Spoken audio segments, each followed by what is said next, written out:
Camada 8. Olá, querido ouvinte. Seja bem-vindo a mais um episódio do Camada 8, seu podcast sobre infraestrutura da internet, redes e tecnologia. Eu sou Eduardo Barazal Morales. E eu sou o Lucas Jorge da Silva. E no nosso episódio de hoje vamos falar sobre segurança cibernética, explorando o OSINT, Open Source Intelligence, e CTI, Cyber Threat Intelligence, e como isso ajuda a coletar, correlacionar, transformar informações públicas em indicadores técnicos em inteligência prática para prevenção, detecção e resposta a incidentes de segurança. Esse é um episódio do nosso quadro de roteamento de ideias. Procure o Camada 8 na sua plataforma de podcast favorita e inscreva-se. Compartilhe esse episódio com o pessoal do trabalho, da faculdade e com os seus amigos. Agora você também pode acompanhar o Camada 8 em vídeo pelo YouTube. Visite o nosso canal no YouTube, o NICBR Vídeos. Navegue até a aba podcast e dê o play no episódio que deseja ouvir. E se você usa o Spotify, você pode ativar o sininho para ser avisado de novos episódios. E vamos aos avisos iniciais. Logo mais teremos a primeira edição da Semana de Capacitação de 2026. Ela será online e vai acontecer de 13 a 17 de abril, às 9 horas, horário de Brasília. Durante a semana, falaremos sobre MPLS, L3VPN, 6VPE, ZTP, que é o Zero Touch Provisioning. Vamos falar também de telemetria de rede, resiliência na automação de redes e computação quântica. Então não percam. Se inscreva também na próxima turma do Backup presencial. Ela vai acontecer de 27 a 31 de julho de 2026 em Palmas, Tocantins. Esperamos encontrar você lá. O convidado de hoje é o André Ricardo Landim, analista de segurança no CAIS da RNP. Então toca a vinheta e vamos para a entrevista. Roteamento de ideias. Então seja bem-vindo, André Landim, ao nosso podcast, o Camada 8. E como já é de costume, a gente pede aí para o nosso entrevistado falar um pouquinho de si. Então, quem é o André Landim e aonde você trabalha? Bom, obrigado. Primeiramente, obrigado pelo convite. É um prazer estar aqui com vocês. O André Landim, eu trabalho hoje na RNP, especificamente no CAIS, no Centro de Inteligência e Cibersegurança da RNP. Tem uns 15, 16 anos que eu trabalho na RNP, especificamente no CAIS, né? Mas eu já tenho aí uma carreira aí de mais de uns 25 anos na área de TI de uma forma geral, mas com uns 20 anos bem focado para a parte de segurança de informação. Comecei lá na parte de infraestrutura, né? Como muita gente na área de segurança acaba sempre começando na parte de infraestrutura, redes, e depois eu acabei migrando, acaba sendo natural, você começa a mexer com muita coisa nas redes, ali você vê um monte de coisa errada, você começa a querer tentar fazer as coisas mais do jeito certo, você acaba migrando para a área de segurança. Isso normalmente é um trajeto comum dos profissionais na área de segurança, né? É mais ou menos isso aí. E é um trajeto até que facilita depois o trabalho de segurança, né? Conhecer um pouquinho de redes, né? Sim, eu acho que é fundamental, na verdade, né? Porque a parte, quando você entra na área de segurança, você tem muitas vertentes, né? Muitos caminhos para seguir.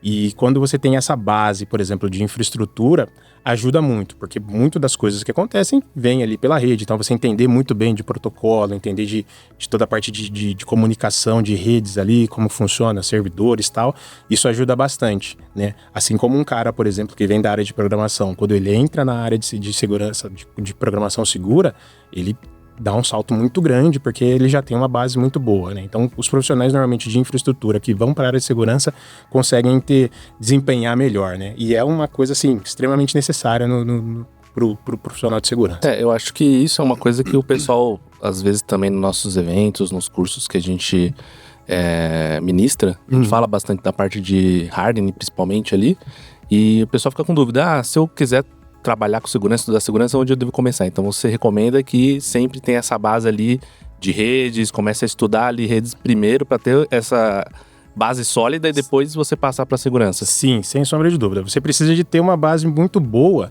do ponto de vista de sistemas operacionais. Você precisa entender muito bem como o sistema operacional funciona e muito bem como a rede se relaciona com o sistema operacional, né? Porque, assim, é difícil você chegar, por exemplo, com um profissional de segurança, você falar para ele assim, me explica um DDoS, né? O que é um ataque de negação de serviço ou como funciona um ataque de negação de serviço. Se aquele profissional não tem uma base sólida ali de infraestrutura, de redes, ele não sabe as diferenças, o que efetivamente pode acontecer, que protocolo é mais suscetível, que tipo de serviço pode amplificar mais ou menos. Então, isso ajuda muito. Então, o profissional de segurança ali, assim, para mim, hoje é fundamental ele ter um conhecimento sólido de sistemas operacionais, né? E um conhecimento mais sólido ainda de redes de computadores, né? De rede de infraestrutura de uma forma geral, para poder entender como que essas coisas funcionam. Porque senão ele realmente em algum momento ali, ele pode ter uma dificuldade de entender como que o sistema efetivamente trata um pacote que chegou pela rede, onde que está acontecendo o problema, por que está saturando a CPU de uma máquina, por que em vez de saturar, o tráfego está baixo, mas está saturando a CPU, por quê? Né? O cara não entende talvez ali o pacote, que é a diferença de volumetria para a quantidade de pacotes. Como um protocolo é processado. Exatamente. Então, por isso ele tem que ter essa base, é fundamental. Para mim, assim, no dia de hoje, se alguém fala para mim, cara, foca no básico. Faz o arroz com feijão muito bem feito para depois você tentar fazer alguma outra coisa. E eu diria também que para o engenheiro de redes também é importante saber um pouco de segurança. Também tem um básico do segurança que a gente deveria saber. Até quando a gente vê as coisas lá do IETF, as RFCs, elas têm ali um campo que é de segurança. Então, quando você vai escrever um protocolo novo, você tem que se preocupar com a segurança desde o princípio, né? Sim.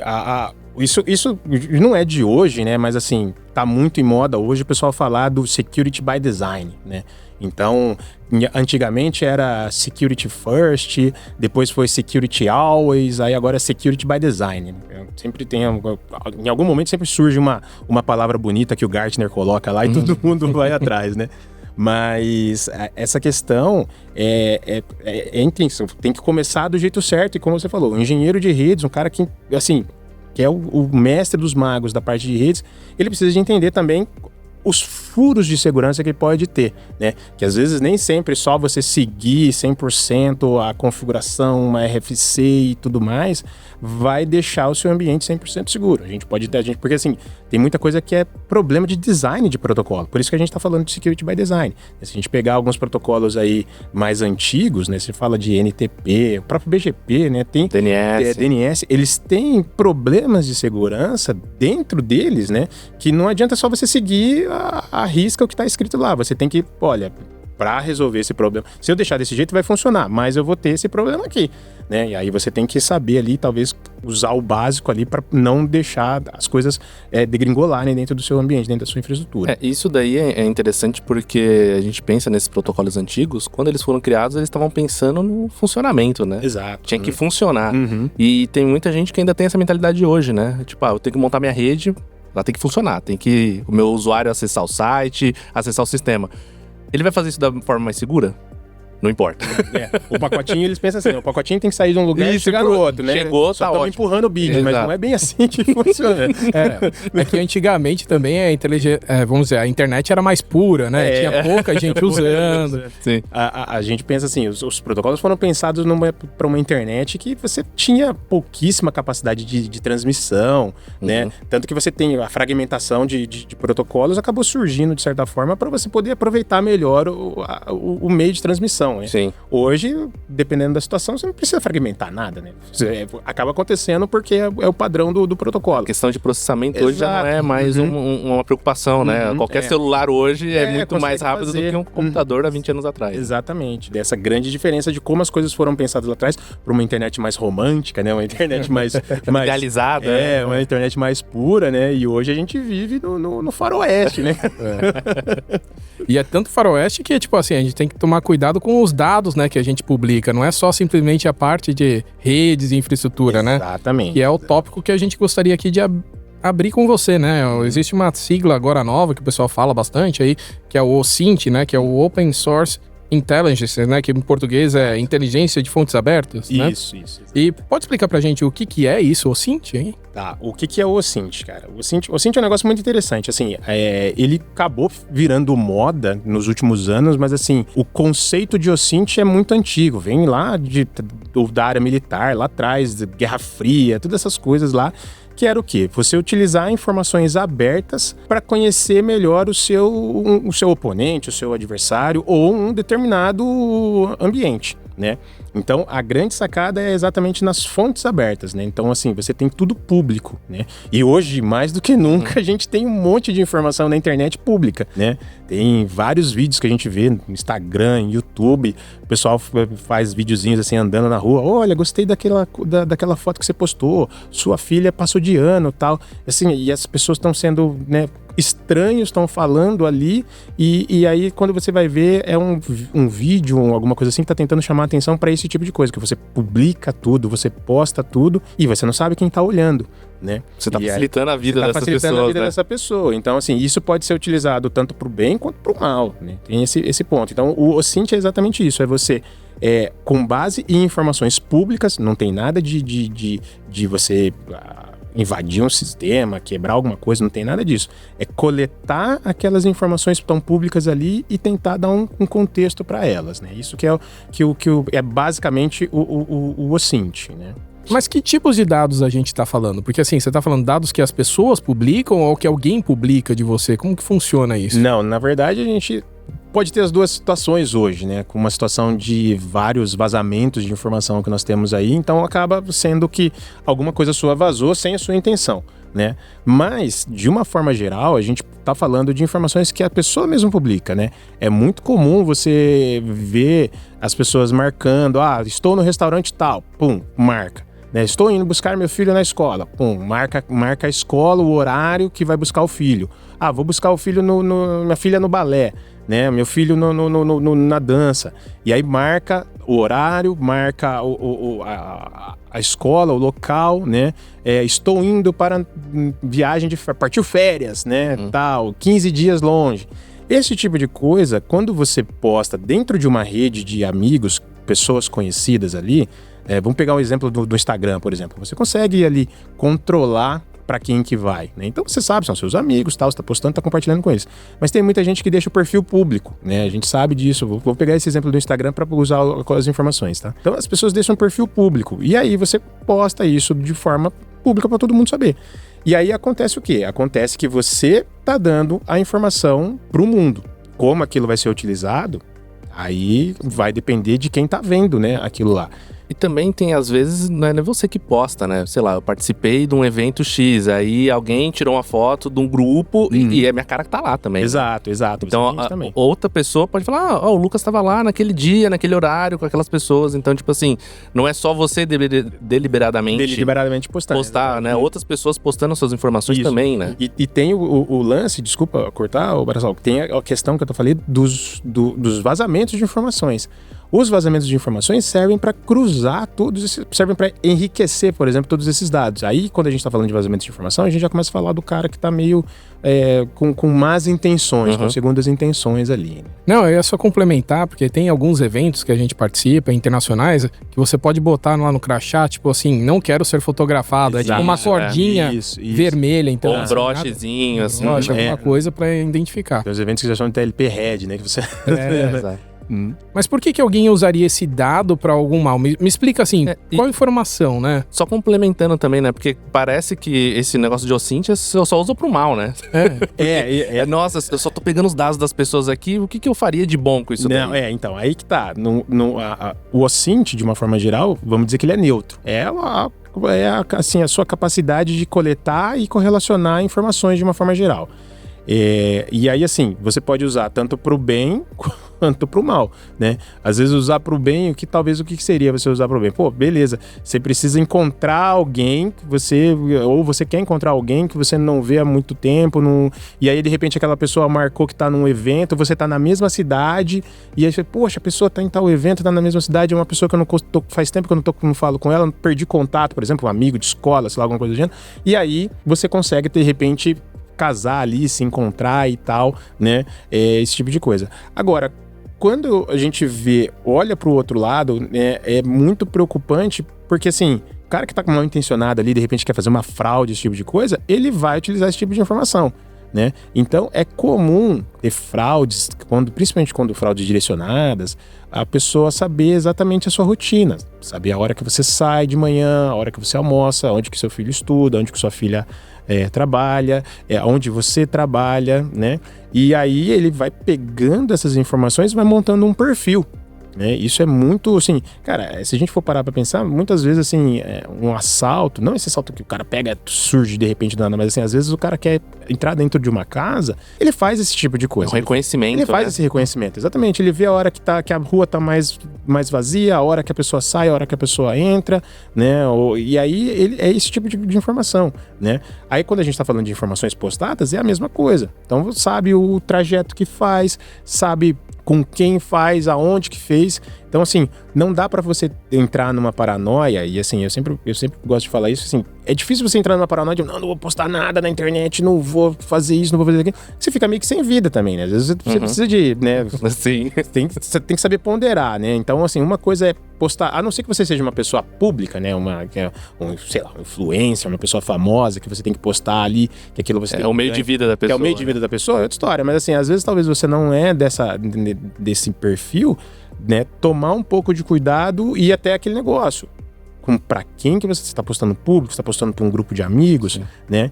E aí, porque se você posta tudo público, aí não tem jeito. Você acaba entregando informação demasiada ali, demais, para alguém que quer fazer alguma coisa errada, né? Um caso que é bem recente aí de golpes e tudo mais, por exemplo, no WhatsApp, né? O pessoal manda uma mensagem pra sua mãe com a sua foto do WhatsApp. Exato. Pedindo dinheiro e tal, pra você fazer a transferência. Aí o pessoal sempre pergunta, né? Não, mas como que ele sabe a minha foto? Se você manda mensagem, você pega um número aleatório, coloca no WhatsApp, se você não bloqueia para as pessoas visualizarem sua foto, você consegue, você sabe quem é o dono daquele número. Perfeito. Então você já tá vazando um dado ali.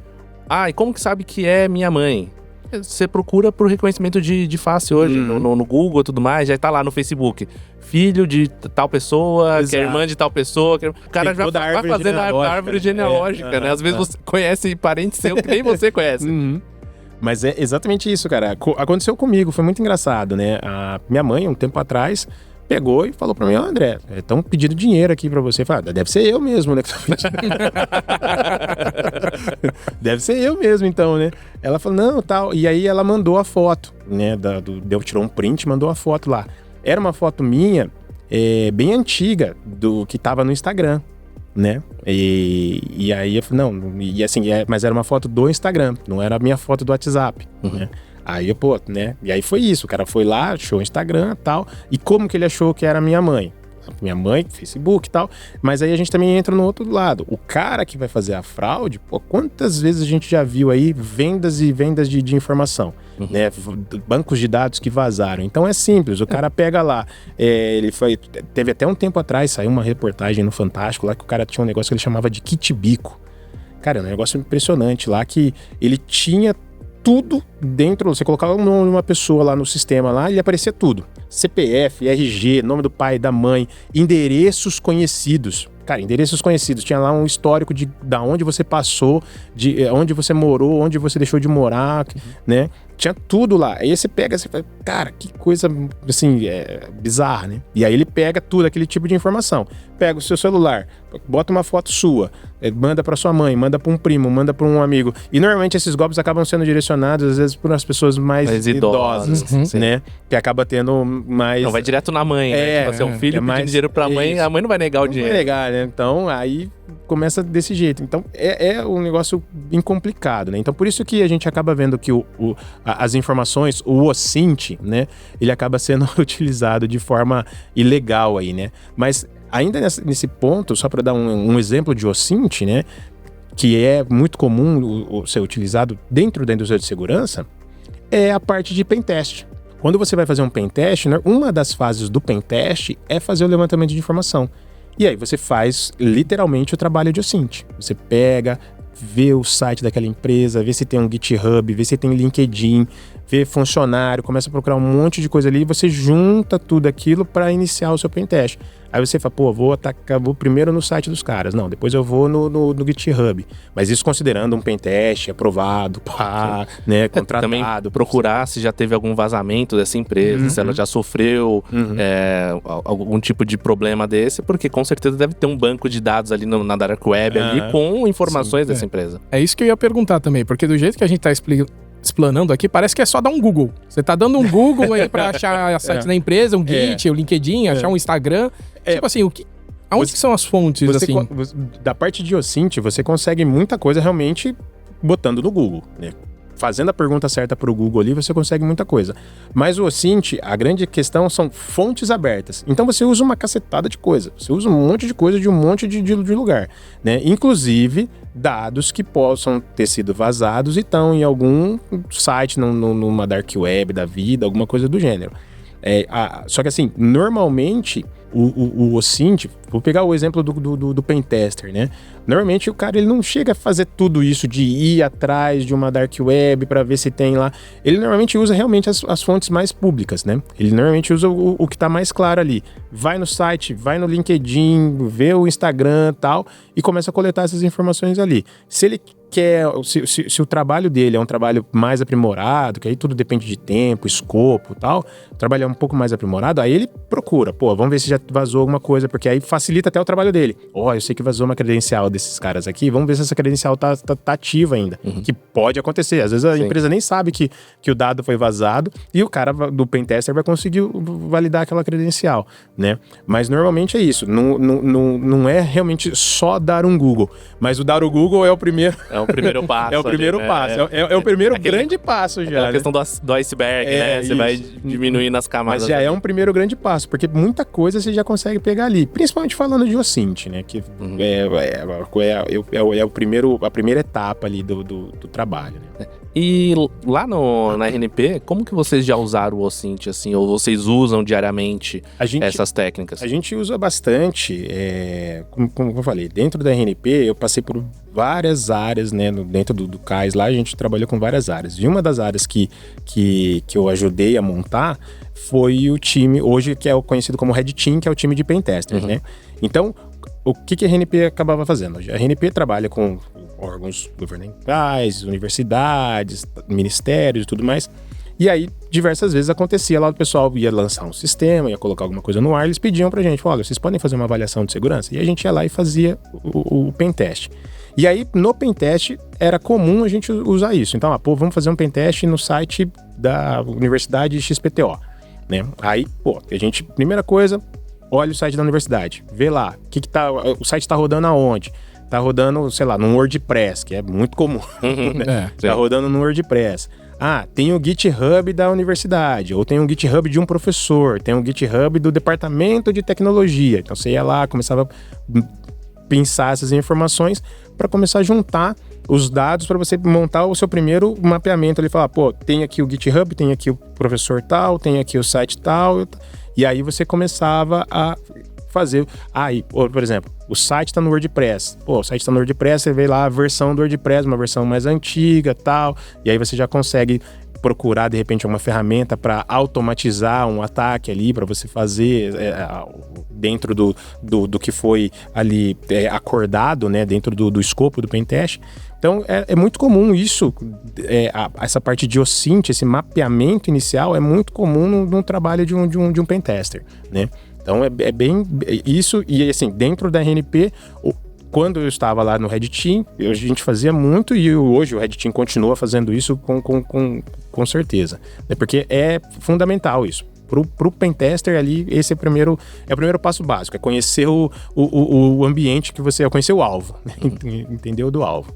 Muito legal você ter comentado aí que são os primeiros passos, mas eu fiquei imaginando se teria alguma coisa mais avançada aí com o OSINT, parecendo com o IA, né? Eu já ouvi falar que o pessoal às vezes pega ali a voz e tenta ali de uma gravação, né, utilizar para replicar aquela voz, para tentar enganar alguma pessoa. Até a gente aqui no podcast, né, tá deixando a nossa imagem pública, tá deixando a nossa voz. O cara pega ali a gravação, pega a nossa voz, depois liga lá para nossa mãe, ou tenta ligar pro nosso chefe e pedir ali um aumento. Não, acho que não, mas ele vai pedir alguma outra coisa, né?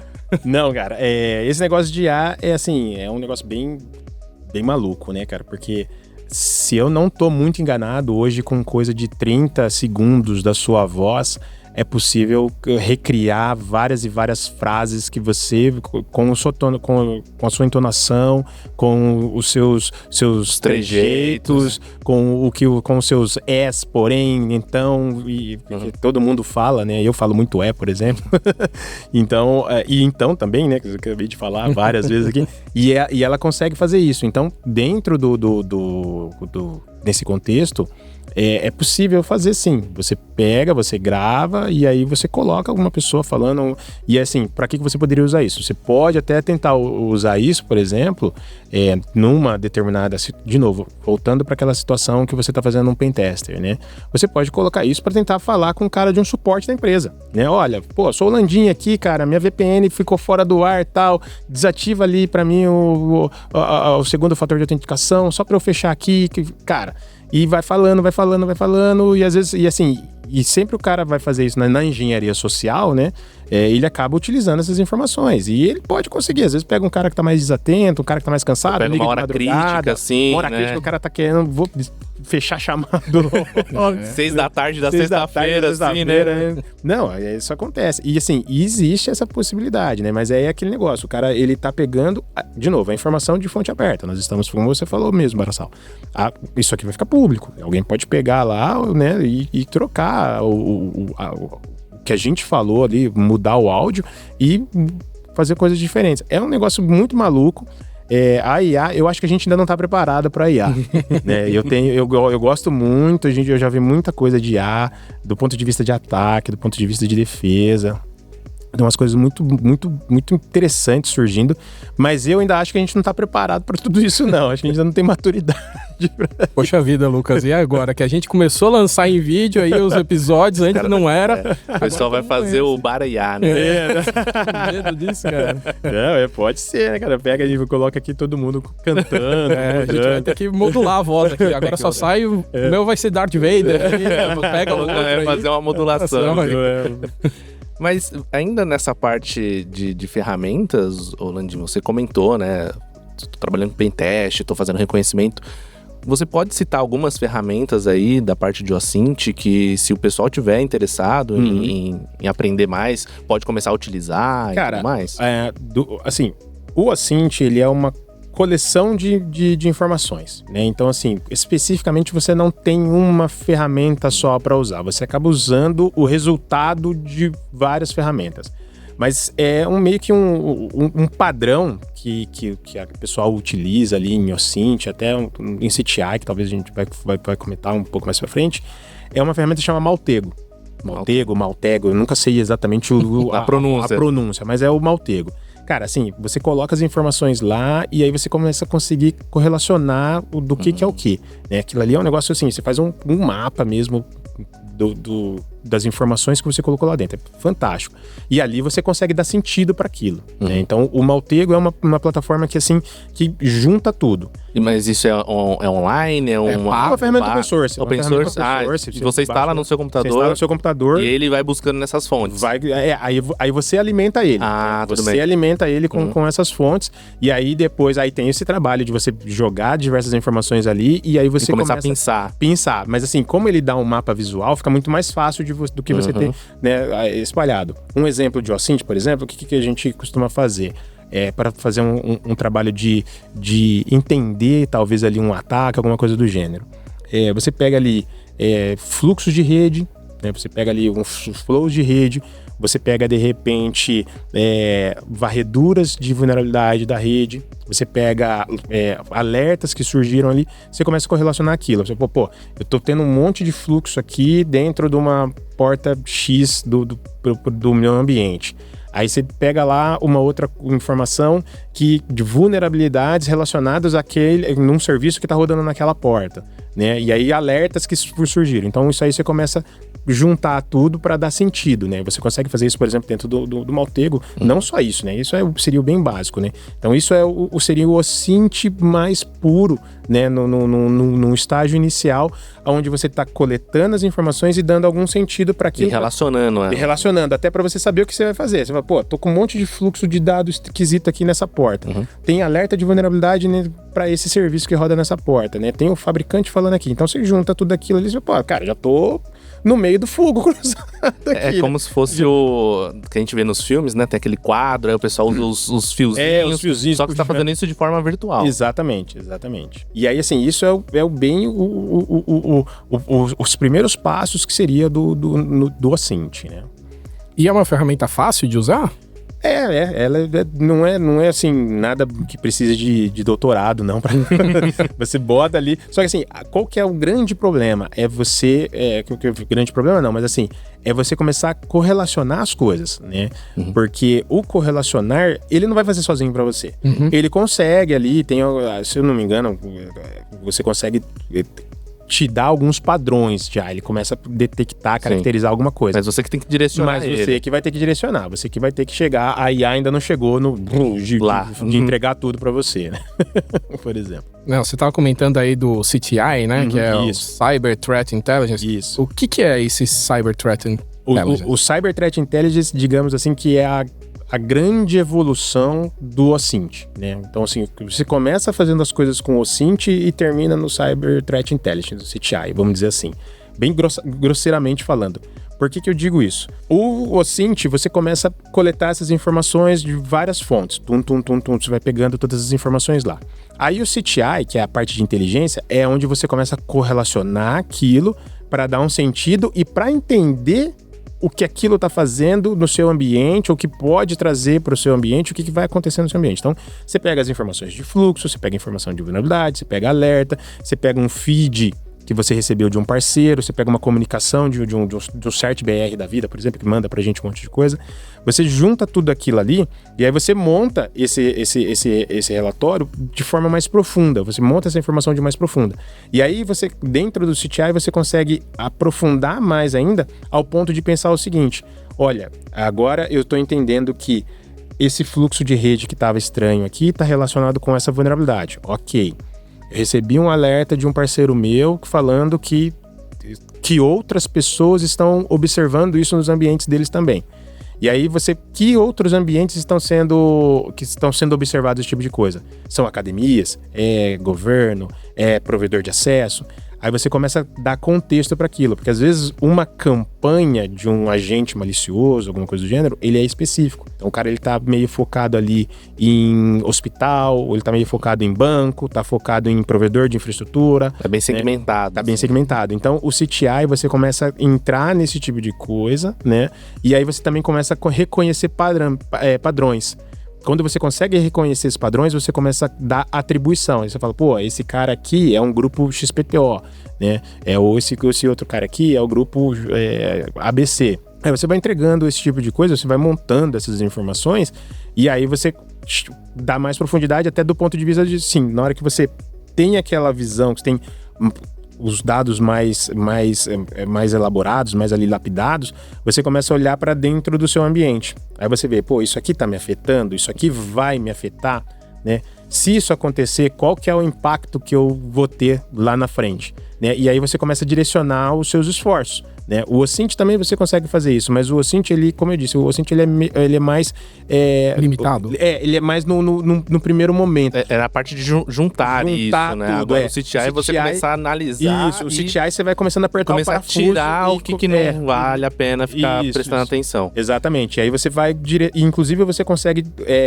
Você tem que ter um escopo, né? Você consegue ter um direcionamento, um objetivo para você, pô, não, eu quero ver se isso dentro da rede acadêmica, pegar o exemplo da RNP, se isso vai acontecer, se isso vai impactar dentro da rede acadêmica, que às vezes é um negócio que está acontecendo e dentro da rede acadêmica não existe, não é que não existe, mas vou dar um exemplo assim, pô, estão atacando um tipo de serviço que é muito comum em banco. Vou dar um exemplo do setor bancário.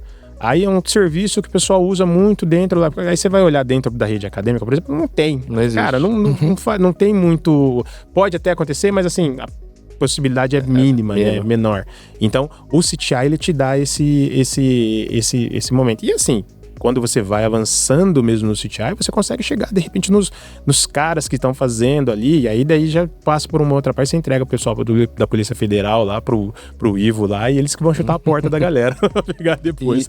E você comentou, né, que na parte ali de junção de informações, que o CertBR, né, que é o pessoal aqui da parte de segurança do NIC, envia para vocês, essa parte de compartilhar informações, o quão importante é que não só você... busque informações e alimente sua base, mas você também compartilhar isso com o resto da comunidade. Cara, isso é um negócio assim que eu vejo é fundamental e a gente faz muito ruim hoje. né? Eu vejo o pessoal reclamando bastante que muitas vezes o pessoal guarda as coisas pra si. Exato, e não solta aquilo ali, né? Até porque tem vergonha, né? Muita gente tem vergonha. Tô recebendo um ataque aqui, eu vou expor que eu...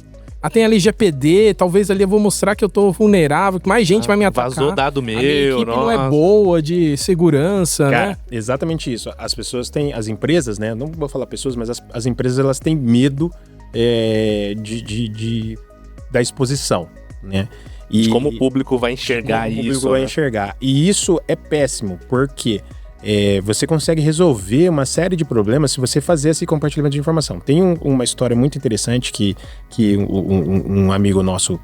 Amigo do amigo meu? Não, é o Anquises, né? O Anquises, ele é um cara muito bom nessa área de threat intel, de CTI e tal. E ele conta, sempre que ele tá falando, ele conta do exemplo que teve nos cassinos de Las Vegas. Teve um ataque lá num cassino, agora fugiu o nome qual, que assim, os caras tomaram um ransomware lá e parou tudo, tal, os problemas lá. E eles resolveram e ficaram com aquela informação ali com eles. Cara, não passou uma semana, outro cassino foi atacado pelo mesmo grupo, do mesmo jeito. Então, assim, se tivesse acontecido esse compartilhamento de informação, mesmo dentro do grupo ali dos, sei lá, tem um grupo de WhatsApp de cassinos lá, e aí eles teriam falado um pro outro ali, já teria talvez reduzido o impacto que esse segundo ataque teve, né? Mas é isso, essa parte de compartilhamento de informação ainda é muito baixa. A gente tem hoje soluções, né, plataformas de compartilhamento como o MISP, por exemplo, que você pode, se você pegar, por exemplo, o CertBR tem o MISP dele, você entra em contato com o CertBR, faz aquela validação de identidade, vê quem que é, que empresa que é e tal, e aí você vai lá e começa a trocar, você começa a consumir informação lá. O CertBR publica e você começa a consumir. O CAIS é a mesma coisa, nós temos lá o nosso MISP, você faz lá, se apresenta pra gente saber quem que é e tal, e a gente começa a estabelecer e trocar informações. Mas isso ainda é muito pouco, né? A gente teria que ter mais coisas. Eu acho que ter esse compartilhamento de informação, obviamente tem algumas empresas que vivem disso, então por isso também os caras seguram um pouco da informação. E aí é do negócio, também não acho errado, né? Mas assim, quanto mais informação que você puder tirar do CTI, né, e tornar OSINT, né, você pega lá aquela informação que você mastigou, que você trabalhou, que você já conseguiu dar um contexto, inclusive talvez comercialmente, se você é uma empresa do ramo que trabalha com isso, já conseguiu dar valor para o seu produto, para o seu serviço, para os seus clientes, é interessante você tornar isso público, né, transformar essas informações públicas e aí você conseguir efetivamente fazer esse compartilhamento, deixar as coisas muito mais estruturadas, né? Eu acho que esse exemplo do cassino que você falou é interessante porque assim, eu sofri o ataque, aí eu segurei, aí o outro sofreu. Aí a pessoa pode pensar, mas é meu concorrente. Vou deixar ele se ferrar ali. Mas se você compartilha isso, você cria uma cadeia de confiança, então quando outra pessoa sofrer, ele vai te ajudar, querendo ou não. Ele vai te falar, aquele cara me ajudou algum dia ali, vou compartilhar também. Eu acho que essa ideia que pelo menos a comunidade deveria, acho que abraçar mais. Sim. A segurança é toda construída na base de confiança. Né? Exato. A segurança, assim, tanto que se a gente for até falar de eventos, existem eventos que você só entra quando você é convidado, né? Sim. Aquele fulano lá, eu conheço ele. Ele contribuiu, né? Já ajudou. Então a gente deixa ele participar do evento, deixa ele participar de um determinado grupo.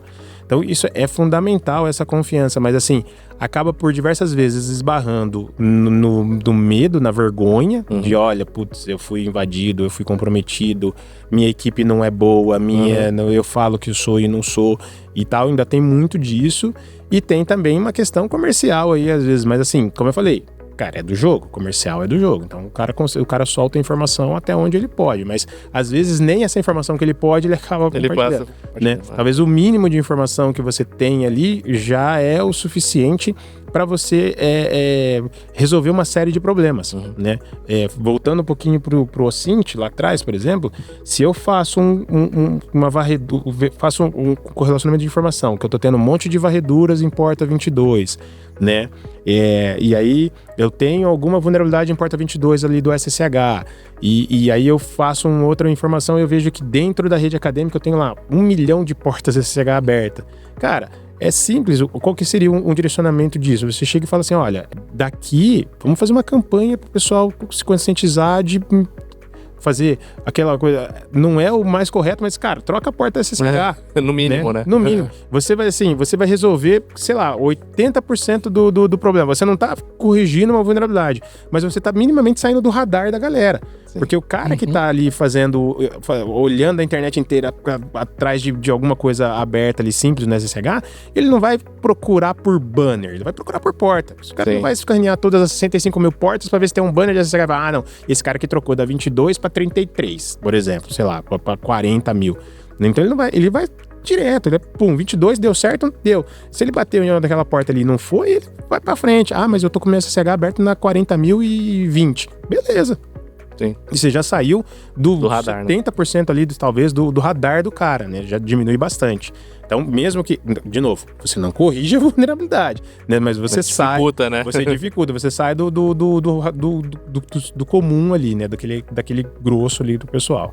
Queria voltar numa parte que você comentou, nessa compartilhamento de informações, né? Uhum. Porque o CERT bate muito nisso, né? De ter as equipes de segurança compartilhando informação. E existe uma forma também de você compartilhar de maneira segura, né? Eles falam muito sobre o TLP, né? Que é o protocolo de você divulgar uma informação e você pode demarcar essa informação como vermelha, né? Isso. Que é branca, verde, tem uns códigos ali. Então, assim, você pode receber aquela informação e não repassar para outro, ou você pode repassar, e que também é utilizado nos eventos que você comentou, né? Exatamente. Principalmente os eventos do CERT, o fórum do CERT, né? Sempre tem lá o TLP, né? O protocolo de comunicação. Que é exatamente isso. Você consegue classificar a informação, né? Para um determinado grupo, e aí assim, de novo, todo mundo tem que estar ciente daquele tipo de classificação e seguir aquele classificação. Saber o que aquilo significa, saber o que aquilo significa. Porque assim, a gente às vezes fica falando isso, mas assim, do que a gente observa, não é à toa que se chama crime organizado. Porque os caras são extremamente organizados. Eles têm muita informação, eles compartilham informações entre eles, né? Golpe tal funciona, é assim que funciona também. Eles têm muito disso, né? Agora, tem algumas situações que você pega e essa informação, como ela não é compartilhada, você fica cego. E aí você tem que, de novo, voltando lá, tem que compartilhar e você tem que direcionar e você tem que falar para aquele tipo de público ali qual que é que vai receber. Olha, essa informação aqui é só para você e para sua empresa.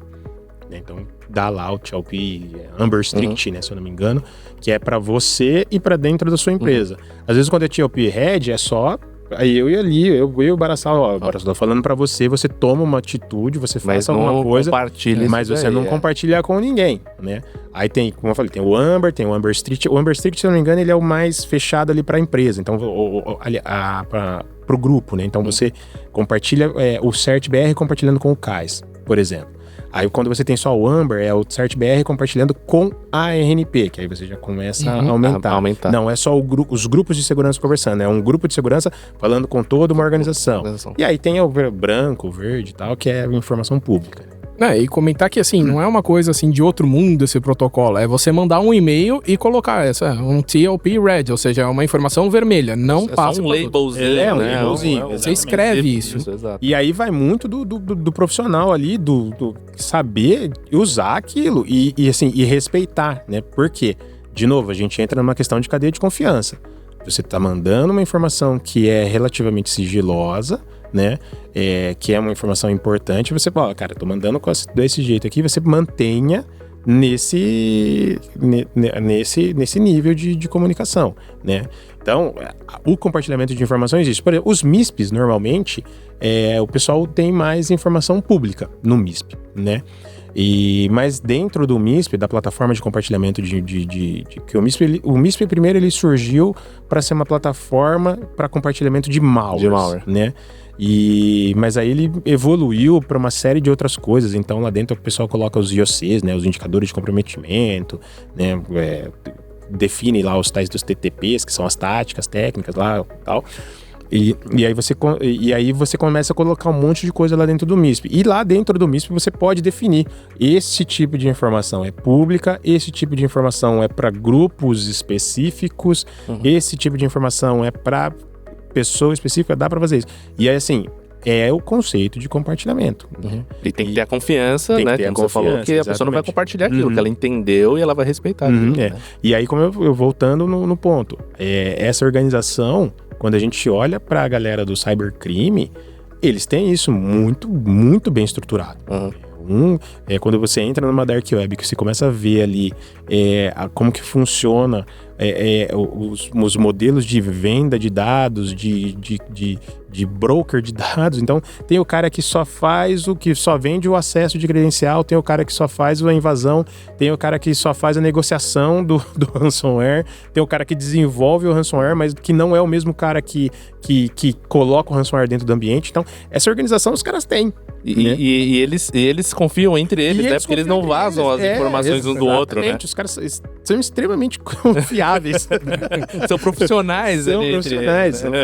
Então, é desse jeito. E assim, eu vejo que falta um pouco disso dentro da nossa comunidade. O pessoal do bem tem que começar a usar. Precisa usar mais. Tem que ser mais confiável entre si, né? Para o nosso ouvinte, né, o nosso espectador, eu gostaria de chamar vocês para participarem aí do fórum do CSIRTs, né, para vocês conhecerem essa questão aí do TLP, dessa compartilhamento de informações. E lá também fala bastante sobre o MISP, né? O pessoal até faz, às vezes, algumas edições, um workshop de MISP, de como utilizar essa ferramenta, né? Então, o Landim está aqui comentando com a gente e o NIC-BR, ele fornece várias dessas informações em eventos que vocês podem participar. Vou pegar o gancho do fórum, né? Eu participo do fórum desde o primeiro, né? Alguns anos atrás aí.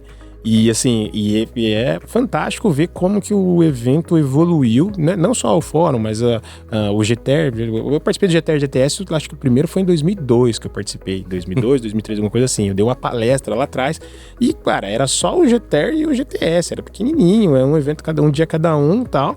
Aí você vê como que tá hoje, né? Pô, é fantástico. E o fórum foi a mesma coisa. E assim, o nível do evento cresceu muito. Já era bom, mas ele ficou muito melhor.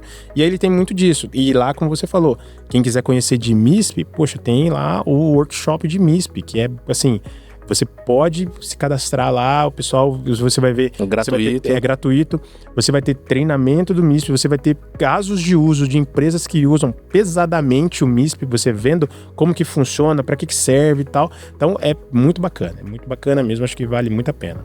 E, Landim, voltando lá no que você comentou, né, de quando tem tem ataques direcionados ali para instituições específicas, bancos, hospitais, e no caso de vocês, que é uma rede acadêmica, teve algum caso desse? Algum ataque que vocês sofreram? Como que vocês conseguiram trabalhar usando aí as técnicas do OSINT, do CTI para tentar resolver isso? Teve um caso bem legal, faz alguns anos que isso aconteceu, mas assim... Foi um negócio bem bacana que eu achei interessante, que coloca tudo isso na mesa, né? O OSINT, o CTI e tal. O CAIS, né? A gente sempre trabalhou com essa parte de inteligência e tudo mais. É que nos últimos anos a gente começou a estruturar isso melhor numa área, começou a colocar isso, né, numa caixinha, falando de organograma e tal. Então, mas sempre fez isso. Então, se a gente for pensar um pouco... tem outros exemplos, mas esse exemplo eu acho que foi muito legal. Ficou bem emblemático, né? Que a gente fez algumas palestras, até apresentou sobre isso. 2011, 2012, alguns anos atrás, na era paleozoica, teve uma onda de ataques dos Anonymous, né? Do grupo Anonymous. E eles faziam ataque de negação de serviço para todo quanto é lado, um monte de coisa e tal. E aí a gente começou a ver os ataques de negação de serviço aumentando dentro do backbone. A gente começou a ver aquilo lá, então, tem alguma coisa acontecendo aqui, né? Aí a gente começava a ver que tinha máquinas comprometidas, tal, né?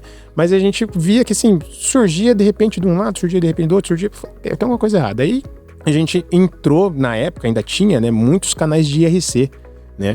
E a gente começou a dar uma... IRC, né? Dos IRCs. A gente começou a dar uma Isso aí varrida. é só pra quem tem dor nas costas. É, né? Do IRC, né? Aí a gente começou a ver o pessoal falando, era o Twitter e o IRC, né? E a gente começou a ver o pessoal falando, não, vamos utilizar a infraestrutura da RNP para disparar os ataques. Eu falei, pô, que sacanagem, né? Eu tô aqui ralando.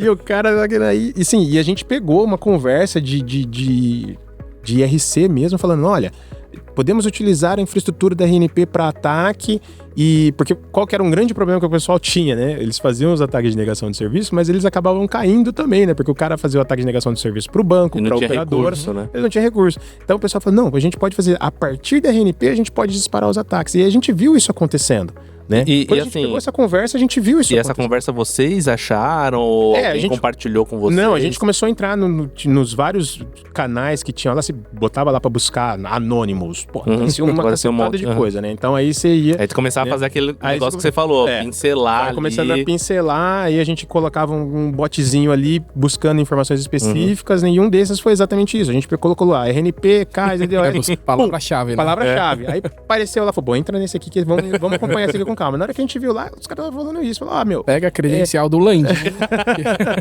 Não, e é assim... Tem a senha dele, que é Landinho 123. Arroba 123.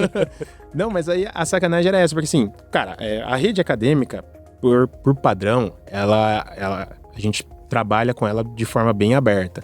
Então, assim, a gente não tem muitos filtros, a gente faz sempre, né, tem filtro de negação de serviço, uma série de coisas, mas a gente não aperta o parafuso ali do ponto do cara. Se o cara não tá fazendo alguma coisa errada, a gente vai lá e puxa o cabo da tomada. Sim. A gente nem pode fazer isso, né? E aí você tem um outro lado também, que dentro do ambiente acadêmico, é muito comum você ter sistemas altamente desatualizados, né? Porque é um laboratório de biologia que quem cuidava era um analista júnior, um estagiário, um bolsista, e aí aquele cara saiu e ele não mexe mais naqueles equipamentos. E tem muito equipamento que usa protocolo legado, que você tem que manter um sistema operacional desatualizado para conseguir usar, né? Exato. E assim, essa questão de mão de obra é muito comum também, porque o cara, às vezes, não é um... Tem algumas universidades grandes, você vai pegar, você tem lá o pessoal de TI que faz tal, mas é muito comum você ter faculdade de biologia. Não vai ter uma galera de TI 100% dentro da faculdade de biologia. Vai ter o cara lá que entende um pouco e beleza. E aí, se esse cara saiu, até aparecer outro ou alguém mexer, então você tinha muito disso. Então, naquela ocasião, a gente percebeu muito isso, que tinham muitas máquinas vulneráveis, né, que poderiam ser utilizadas como vetores de ataque, e aí você estava dentro de uma infraestrutura que a RNP, assim, os caras queriam fazer DDoS e a gente entregava clean pipe ainda, né? Porque como a gente faz limpeza, né? A gente, não, peraí, vamos começar a olhar, né, as coisas aqui por outro modo. E aí a gente viu isso. Então, isso foi uma situação que misturou tudo ali, o OSINT com o CTI. Porque como que a gente pegou? A gente entrou no canal, né? A gente começou a perceber fluxo que mudou, que é isso, que é aquilo, tem alguma coisa estranha acontecendo. Nós entendemos que estava acontecendo essa campanha do Anonymous, né? Na ocasião. A gente começou a procurar dentro desses canais palavras-chave, a gente achou um canal específico, lá tinha alguns outros, mas esse era um canal que estava mais bombando. A gente pegou lá, né? E falou, cara, olha, o pessoal aqui tá esperto, tá de olho, sabe o que estão falando. E aí começou a rolar lá, né? Começou a rolar até IP. Falou, não, daí a gente já pegava aquelas informações, identificava de onde era, já falava pro cara, sua máquina aí pode estar comprometida, tal, resolve aí pra gente, tal. Então, isso é um cenário que aconteceu alguns anos atrás. Então, isso é a somatória do todo, né? Então, a gente começou com as fontes abertas, todo mundo falando um monte de coisa, a gente vendo os fluxos de rede, e aí depois a gente começou a direcionar e tentar achar o que estava efetivamente acontecendo e como está, e é como eu disse um pouco atrás, como aquilo impactava a RNP. Né? A RNP estava sendo um vetor de ataque. Vocês não estavam sofrendo um ataque, mas vocês estavam usando a infraestrutura de vocês para isso. Exatamente. Então, esse é um dos casos, assim, antigos, né? Tem coisas mais recentes que, por exemplo, 1 ano, 2 anos atrás, que a gente teve alguns casos de incidente de ransomware em órgãos públicos, né? E nós conseguimos identificar lá que era um tipo de equipamento que era muito comum, tinha sido vendido, né, licitações e tal, que era muito comum em órgãos públicos. Todo mundo estava tomando ransomware lá, e dentro da academia também, né, era um equipamento muito utilizado. E aí muitas universidades estavam tomando o mesmo pau do mesmo ransomware. E aí que a gente conseguiu entender o que era. Era um equipamento X que tinha entrado em end of life, que o fabricante não dava mais suporte, né? E aí, beleza. Então, identificamos que é esse equipamento que está em end of life, que não tem mais suporte, que não tem patch, mas o que a gente faz para resolver? E aí é o acionável do CTI, é o acionável do Ascint, né? Então você vai dizer, beleza, já consegui mapear tudo. Então eu tenho equipamento desatualizado, tem uma vulnerabilidade para ele, o fabricante não dá mais suporte. O que a gente faz? Você tem que arrumar uma mitigação ali, você tem que ter tentar isolar uma contramedida, isolar de alguma forma, né? E aí você dá uma ação, você identifica o padrão e aí você entrega pros analistas, pros administradores tomarem uma ação de correção ali de uma medida, uma contramedida ali. E, Landim, só puxando um gancho, né, mostrando a importância de você sempre estar ali atualizado sobre o que está acontecendo, né? Às vezes tem empresas ali que lançam os reportes, né? A gente tem as CVEs, né, onde eu posso ver as vulnerabilidades, o que está acontecendo, né? Porque se eu ficar ignorando, isso daqui não é pra mim, isso daqui não tá dentro da minha rede, mas a gente usa os nossos celulares, o pessoal traz computador de casa pro trabalho, e às vezes é um software que eu não uso na minha empresa, mas pode ser que alguém lá dentro use na casa deles ali, né? Você tem uma questão de estar sempre atualizado, né? Você tem que estar sempre consumindo informação. Uma coisa que eu gosto muito de fazer é dessas empresas grandes, profissionais da área de inteligência e tal, né? Eu gosto muito de citar o pessoal da Mandiant. O pessoal da Mandiant é fantástico. Então, assim, eles sempre soltam relatórios de campanhas que eles identificaram, né? Como eles identificaram, qual foi o processo ali, né? Aí depois eles entregam os tais dos IOCs, não, que são os indicadores de comprometimento, né? Que você pode mastigar aquilo para dentro do seu ambiente, né? Utilizar aquele OSINT para dentro do seu ambiente para você tomar algumas precauções. E aí entra muito disso. Às vezes você tem uma vulnerabilidade que você acha que não vai te afetar, mas assim, você tem que pelo menos dar uma olhada no geral, né? Falar, será que realmente não me afeta? Né? Porque talvez aí a gente entra na questão de proporcionalidade, né? Às vezes não é pouco, é muito, mas assim, não tem jeito, você tem sempre que ficar de olho. Isso toda a área de TI, de uma forma geral, é assim, mas a área de segurança é bem ingrata também, porque você tem que estar sempre se atualizando ali o tempo todo. Só vida é estudar, né? Consumindo, porque os caras mudam toda hora, mandam... quando a gente fala de CVE, né, a gente poderia fazer um outro podcast só de CVE. Fica aí o convite, né, pra trazer o Landim de novo. A gente poderia falar muito sobre, cara, CVE, assim, é que nem formiga, cara, é impressionante, é gremlin, você bota, sai um CVE, você bota água, faz um monte, assim, surge um atrás do outro. Né? E, cara, você não consegue, às vezes, acompanhar, mas você tem que olhar, né? Aí entra uma questão de você ter que conhecer também o seu ambiente. Falar, não, isso aqui realmente, não dá. Você vê de uma geladeira, não tem a geladeira na minha rede, né? Aí você fala, tem certeza? Documentação, né? Documentação. Mas normalmente é isso. Então você tem que ficar sempre muito atualizado, consumir pra pessoa ali que vai, talvez, quer entrar nessa parte, começar a mexer com isso. Como eu falei, a gente fazia sempre, né, o OSINT, o CTI dentro do CAIS, mas nunca tão estruturado como a gente está começando a fazer agora nos últimos anos, né? E aí, assim, para a pessoa que quer começar a fazer isso, né, assim, uma das coisas que eu gostaria de dizer é, cara, procura os relatórios dos grandes fabricantes, tipo Mandiant, por exemplo, os caras muito bom. Tem uma galera aqui no Brasil, o pessoal pode falar, né? Pode. O pessoal da Tempest, o pessoal da Pura. Eles são muito bons, eles entregam muita coisa pra comunidade de uma forma geral, né?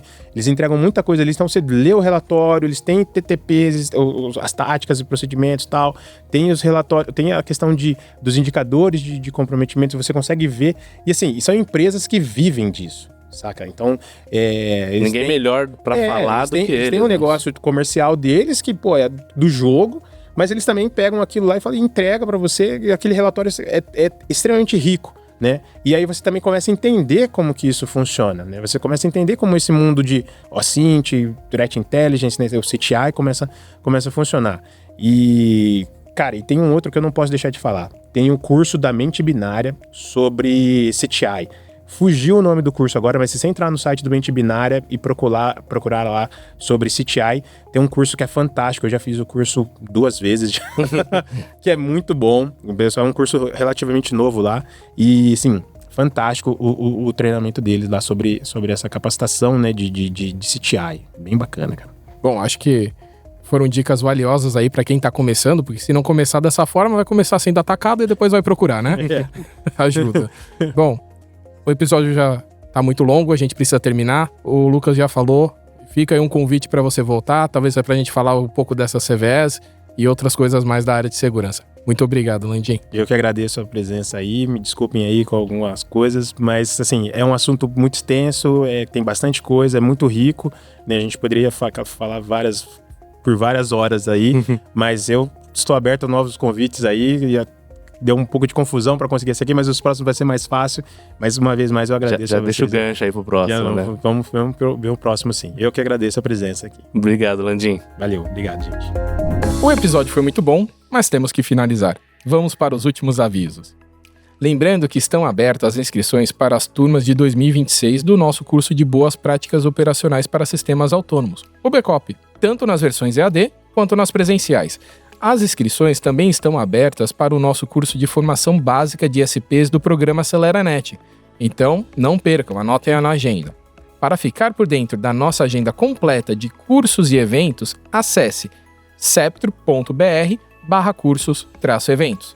Sugestão de temas, dúvidas, elogios e críticas construtivas, mande um e-mail para cursosceptro@nic.br. Inscreva-se na sua plataforma de áudio preferida e lembre-se de ativar as notificações.